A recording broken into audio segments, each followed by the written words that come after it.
बिस्मिल्लाहिर्रहमानिर्रहीम। अस्सलाम वालेकुम। आप देख रहे हैं दुआ का किचन यूट्यूब चैनल। तो आज मैं बना रही हूँ वड़ा पाव, हरी पुदीने की चटनी और फुटिंग। तो चले आज स्टार्ट करते हैं।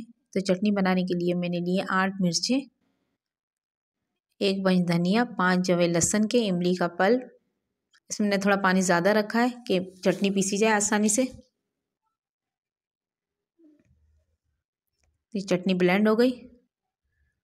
इसको मैंने एक प्याले में निकाल लिया।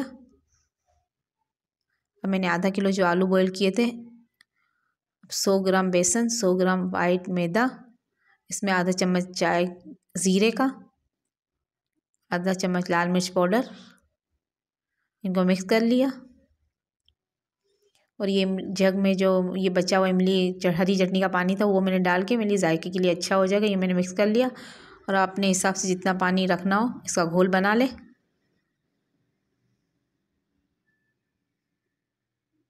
ये आधा किलो आलू जो मैंने बॉईल किए थे उसको मैंने मैश कर लिए।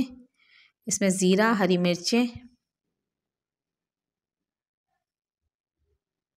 प्याज, 1 अदद प्याज डाली थी,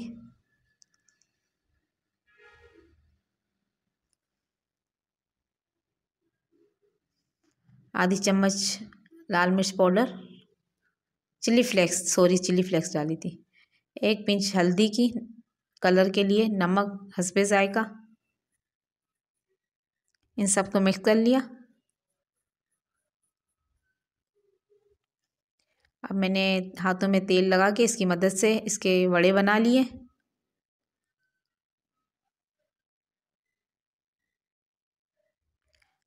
अब इस वड़ों को मैं तेल में फ्राई करूँगी।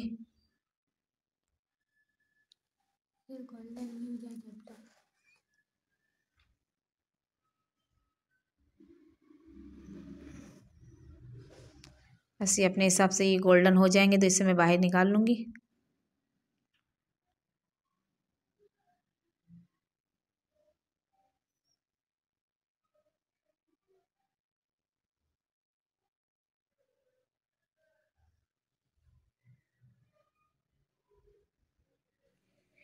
ये कस्टर्ड बनाने के लिए मैंने आधा किलो दूध लिया है जिसको मैंने बॉईल कर लिया है और इसमें डाल रही हूँ रफान कस्टर्ड।